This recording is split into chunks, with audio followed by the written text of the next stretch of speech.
Hey everyone, welcome back to our channel. Welcome to sailing post time. So we started YouTube 2+ years ago. We didn't have a sailboat at the time. Then we bought our sailboat that we are on right now, and we haven't really done too much sailing. We've done a lot of projects and we've done a lot of maintenance on this boat and just really restoring it. But now we're kind of entering into a phase where we are officially getting our 1993 42-foot Catalina that's in San Francisco right now, and we're going to be sailing a lot more. So we have an ocean crossing coming up actually next month, and we have a ton of sailing coming your way. So we changed our YouTube channel name to our boat name. We kind of fell in love with the name Post Time. Felt like Sailing Post Time was a great name for a channel and who we are. And also the same day that we saw the boat during our survey and sea trial, we actually were at a 6:30 post time for a sailboat race. So it just seemed like everything kind of connected, and we're just really excited to have this new chapter start and get to sailing more. So we love the boat Post Time, and we think it will be a really great fit. So it is 42 feet. It is 42 feet. It's got 3 berths, a really great living space, really quality, integrity with the boat, the hull, the systems, all of that stuff. Just great living space, 2 bathrooms, just a great space that we feel like we could really grow into, but not too large where it's just overpowering and too hard to manage. So we felt like this was the perfect boat for us. It was also within budget, which is something that you have to consider because we would all love a 60-foot catamaran, but we can't really afford that right now. So this was $104,500 in budget. Great, perfect boat for us, and we're really excited about it. So we're going to go down below and show you what we're packing because we have a lot to pack for the ocean crossing. All right, so before I show you what we are packing, all the things scrolling down the list right now are the inventory that we took when we were in California. So exactly what is on the boat, because we need to know what's missing so that we know what to pack on the crossing. However, I thought we would start by just going over the basics. Who's going and what are we doing? So I actually will not be going on the crossing, which is kind of a bummer. It's do I have the FOMO, the fear of missing out? I do. But the reason behind that is Seth has an incredible window where he has 30 days off of work. So he's going to be able to take all the time and go as slow or as fast as needed to get back. I, on the other hand, don't want to use all my time off of work for the crossing. I want to be able to go to Kauai and the Big Island and not just use it all in one chunk. Plus Seth's mom, who is this is where Seth gets all of his mastermind of DIY projects and problem solving and puzzling and just creativity. This is where Seth gets it from. And she's available to go. And it's a once in a lifetime chance for her to go with her son. So my husband and my mother-in-law are doing the ocean crossing from San Francisco all the way back here to Hawaii, and they can just take their time, not feel rushed, and then I can save my time off of work for just tons of other traveling that we plan to do in the future. So I am designated land crew. I will be communicating them with the satellite phone, kind of that land person here. Well, they'll have the satellite phone, but I'll communicating them with weather and all of that different things. So I'll be that main person communicating with them, and then I will be doing all of the packing and organizing just because that's my OCD brain of just making sure everything is hit on and nothing is missing. So that is my job. So I'll show you what I'm taking and planning on having them take on the crossing. These are so much heavier. Well, you gotta make sure we weigh them because I know. They can't. It's loosely packed, should I say. You gotta sit over here, buddy. Alright, so don't let it fool you. This face is excited. He is Mr. Steady Eddie, and he is excited for the crossing. He just doesn't show his emotion like us women do. So, kind of went a little crazy with packing. We don't, well, I can't say we, but Seth doesn't leave for a while, but there's a ton to pack. So we have these 2 huge duffels. We have the black one and the green one full of supplies, and then he's going to take his full sea bag that he used for deployment for clothes and all of that stuff. So we thought we would just share a little bit of what we're bringing. This isn't the full list. There's still some things like luff tape that we probably want to buy, and a little sewing kit and some of the stuff that we don't have here yet, but this is just starting our process of what we're packing. So this is gonna be our ditch bag, Right now it's empty. We still have to pack it, but it's a waterproof ditch bag, and we'll put, what are we putting in here? Ooh, a lot of things. I have a whole list of what we're bringing. Reminds me of The Office, the go bag. Go bag! Get your go Where's bag my ready. go bag? Here's my go bag. Go bag's in the car. Go back. Where's my go bag? Where's my go bag? Keys. There's nothing in it. You are telling me now that there is nothing in it. Okay, great. I mean, a ton of different things in here. I have a whole list that I'm going to put on the screen right now of what we plan on putting in here. Let us know below also when we're going through the go bag items and just anything that we're packing. If we missed anything, make sure you let us know in the comments down below. So we have one for the go bag because it's waterproof, and then we have this one just in the future. This is a good one just to keep in the cockpit so things that we have out there don't get wet. But also in the future when we're traveling, if we're going from the shore to, or the dinghy to like our boat to shore, we just have this for other things. VHF radio. Yeah, handheld. portable VHF radio, handheld. There's obviously 2 on the boat now, but this is a backup. But what we are going to be getting is personal EPIRBs for Seth and my mother-in-law. So that way, because we are packing these, which are our great little life jackets. So they'll be able to wear these on a regular basis on the boat. I told Seth they need to wear them all the time.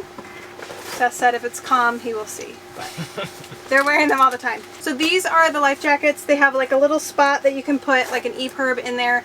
We are going to buy those 2 personal like AIS EPIRB tracking devices, beacons. That way if anybody falls overboard, you obviously don't have time to get the life raft out, you don't have time to get the go bag, you're on your own and this is all you have. So it's really important that they wear these and then have the EPIRB with them so that they could take it out, flip up the antenna, and signal for assistance. So this is really important. So we are packing these because these are much more comfortable than those stereotypical yellow or orange ones that they have on board. So we're packing both of these. We also have 2 pairs of waterproof pants that were a little bit cheaper, as well as 2 foul weather jackets. These are the nice jackets with the reflective.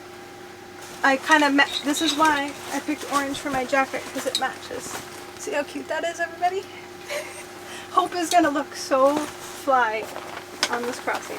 But these are a little bit of an expensive purchase. These are from Helly Hansen.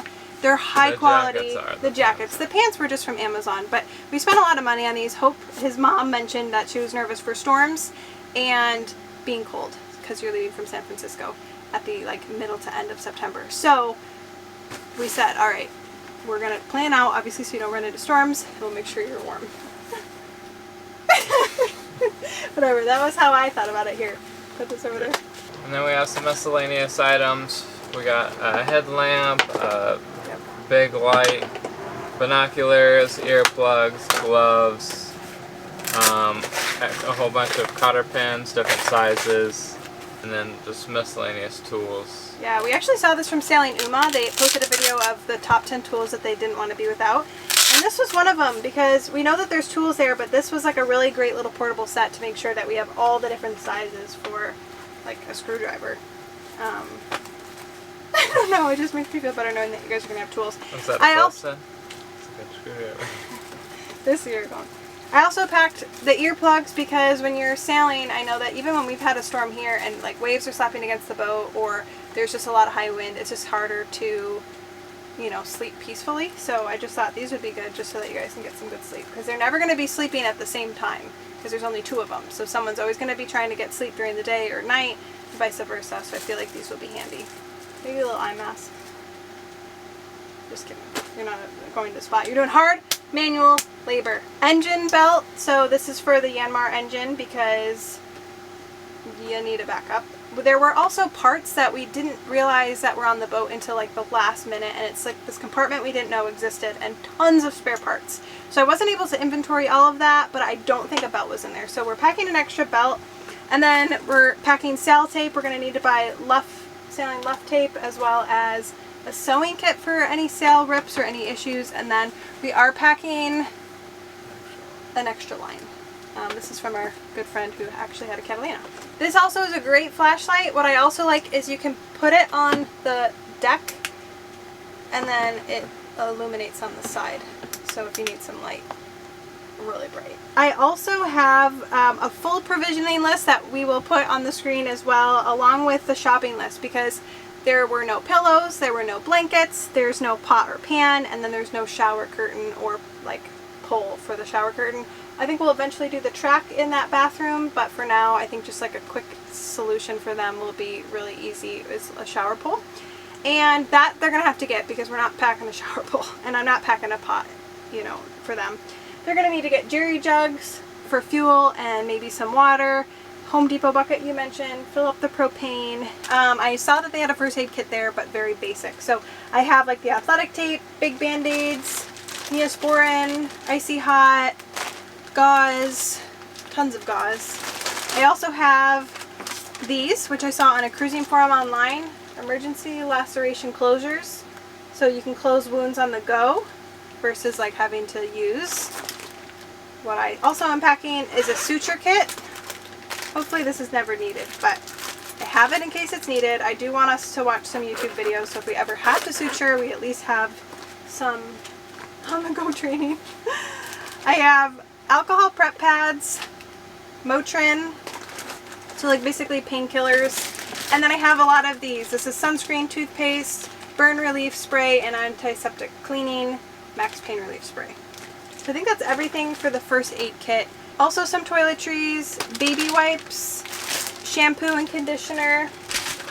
I also packed, they're going to do some provisioning when they get, obviously, to San Francisco, but this is a broad spectrum electrolyte mix. I feel like when you're drinking just straight water, felt like you need some electrolytes, especially if you're not getting the normal nutrients or the normal amount of salt that's needed. So, electrolytes, not sponsored, but I wish I could be sponsored by Ultima. They are the ultimate electrolytes. I also just finished with the toiletries, so just like big shampoo and conditioner, like a bar of soap. I brought baby wipes, just I felt like if they're trying to conserve water, a baby wipe shower might be in the itinerary. I also have 2 microfiber towels. They know what a towel looks like. But they want to see the repack it. I know, but I'm showing them the exact towels. Microfiber towels, sheets, because I was thinking if you guys are cooking and you have like leftover meals to put in the fridge, there's no Tupperware there now. So I have 3 collapsible Tupperware, a collapsible kettle for hot water. Yeah. Cutlery. Cutlery, yeah, and a single spatula. I got this off of Amazon. It's just cheap plastic reusable cutlery that way, and just like bowls and plates and stuff. I just figured all they have right now is porcelain, and I feel like that's not ideal. So they have that, but then this is a good backup, just, you know, just to have an option. Plus I think this will be great to use. It's very versatile when we have the boat here and we're doing little trips. And our next step. Oh yeah, oh you take that out. Oh yeah, that's nice. Little cutting board. That's perfect. I was gonna pack a cutting board for them, just for like fruits and vegetables or whatever, so that they're not cutting on the counters or these little plates. But that comes with a cutting board and massive knives, so I think that will work. Do you think you could cut vegetables with that too? Yeah. So much stuff. Well, I envisioned you guys like taking your towel laundry. and laundry, yeah. So, clothespins. I also packed for them a pilot's logbook. So this was on our boat now, and we haven't really used it, but this is going to be critical for the crossing. I think making sure they're tracking fuel. I don't know if you can track water in here, like how much water you use. I don't know. But I think it'd be really cool to be able to go through every single day what happened each day, because I feel like they're all going to run together. So this will be really helpful, and to just keep track of what hours we put on the engine so we know when it needs to be serviced. I think it's a good idea, and it's pretty simple and small. And also an iPad, so we'll have Navionics on there, that way backup charts and just all the different things that they're going to need. So if we miss anything, please let us know. There's some stuff on the boat already. There's obviously the stuff we're bringing here. This is the bare minimum of the different items that they're going to just need to have on board. There's things on board already, and then there are some things that we still need to pick up. We want to bring mini 5200s. EPIRBs are really critical, and then we also are having a life raft shipped to West Marine for Seth to pick up in California and put on the boat. So I didn't know how expensive those things are, so if you feel the need, join us over on Patreon, because that life raft was,